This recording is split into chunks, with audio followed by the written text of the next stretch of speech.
911. What's your emergency? These words often mean help is on the way, a lifeline in moments of crisis. But sometimes, what's on the other end of the line is far more chilling than anyone could imagine. Tonight we're diving into the most disturbing real 911 calls ever recorded. These are not horror stories concocted for entertainment, these are true. These calls capture the human voice at its most desperate, its most terrified. We explore these not for sensationalism, but to understand the profound courage of those who call and the dedication of those who answer. The echoes of these calls linger, a testament to the fragility of peace and the enduring power of the human will to survive.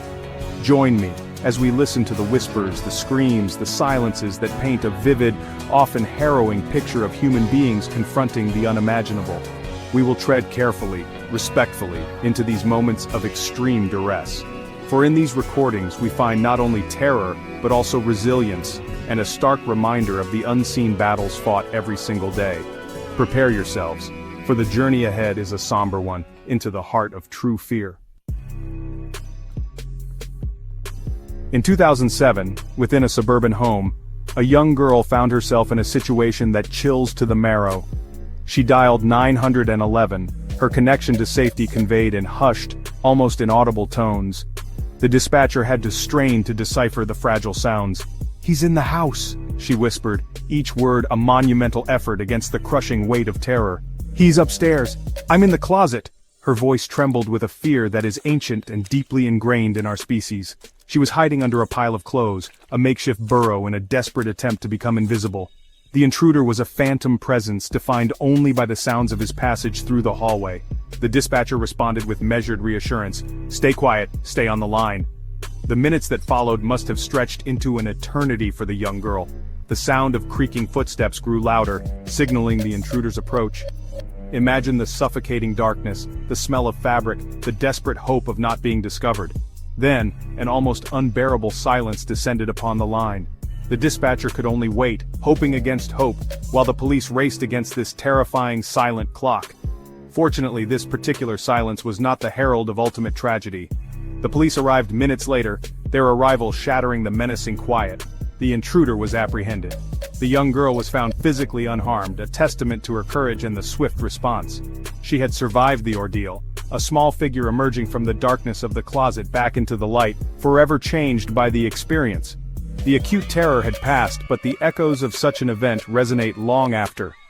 The audio recording of this young girl's whispered pleas remains a haunting testament to that day. It serves as a chilling reminder of the unseen dangers that can invade even the most ordinary of lives. The psychological imprint of such an event, both on the victim and those who bear witness even remotely, is considerable.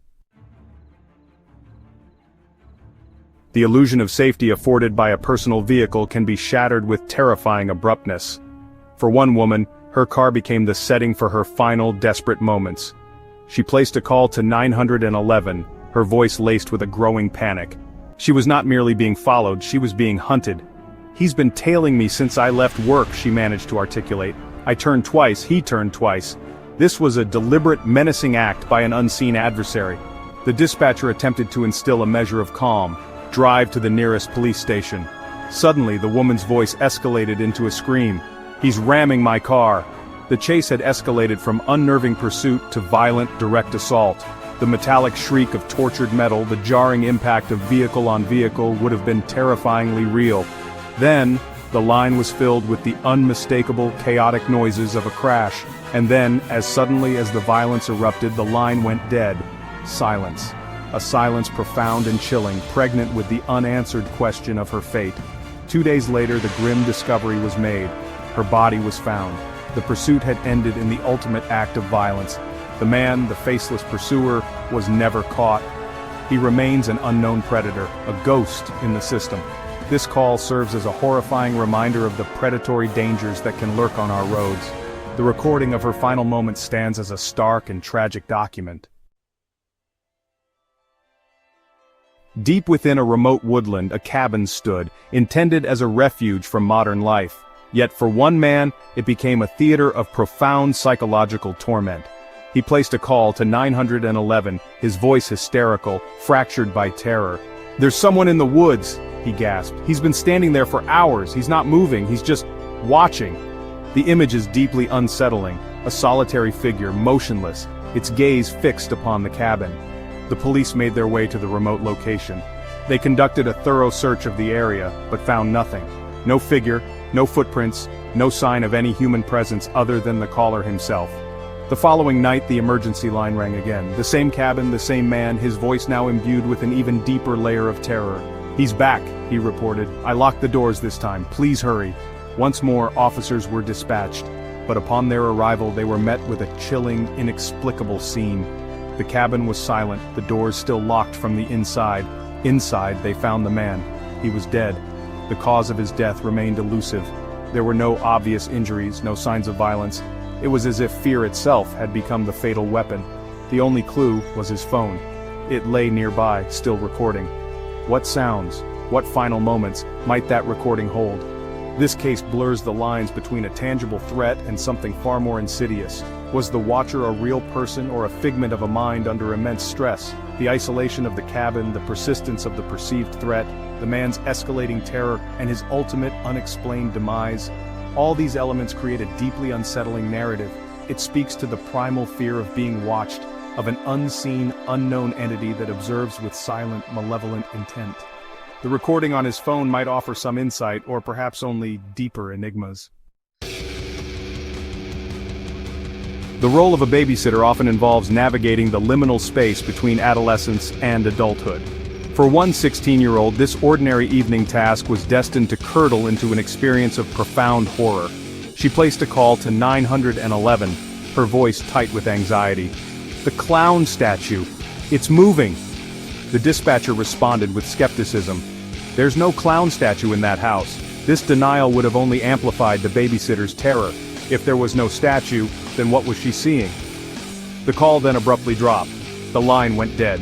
Police officers rushed to the scene. Upon entering the home, the horrifying truth was revealed. The clown statue was no statue at all, it was a man. He had been hiding in the corner of the living room, maintaining an unnatural stillness. The young babysitter survived the physical ordeal, but the psychological scars are not so easily erased.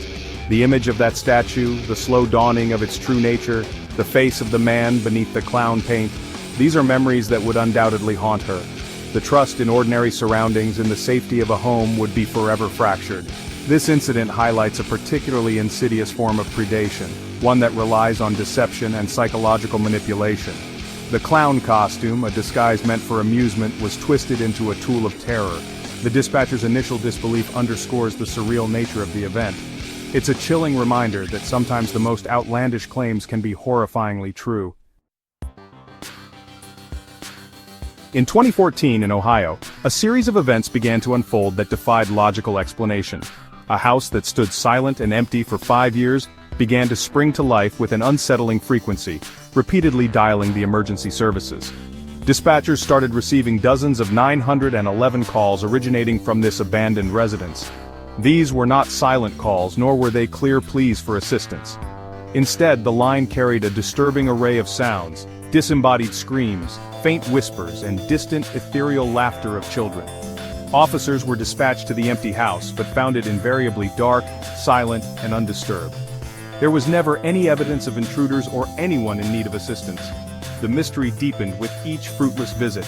How could a house, verifiably empty, generate such calls? Engineers were consulted, the line was checked, but the calls persisted. Eventually, authorities disconnected the landline to the house. This logical action, however, proved utterly ineffective.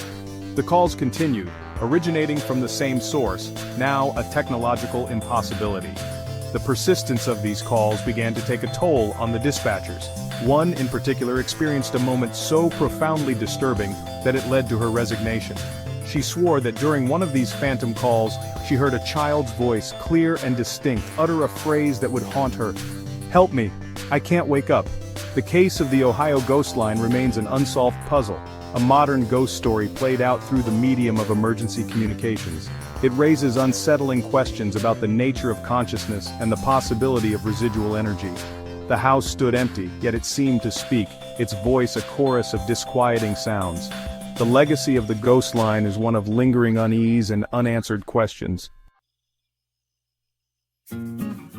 The accounts we have explored tonight are more than mere stories.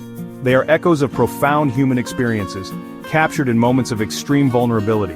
The fear, the desperation, the chilling uncertainty, these are not easily dismissed. They remind us that the world, for all its familiarity, can sometimes present us with situations that test the very limits of our courage and understanding. These calls, preserved in time, serve as stark reminders of the thin veil that can separate an ordinary day from an encounter with the unimaginable. The voices you've heard, and the silences that followed, linger in the mind. If these true accounts have resonated with you, please consider liking this video, sharing it, and leaving a comment with your thoughts. Your engagement helps us continue to explore these important, albeit unsettling aspects of our shared human experience.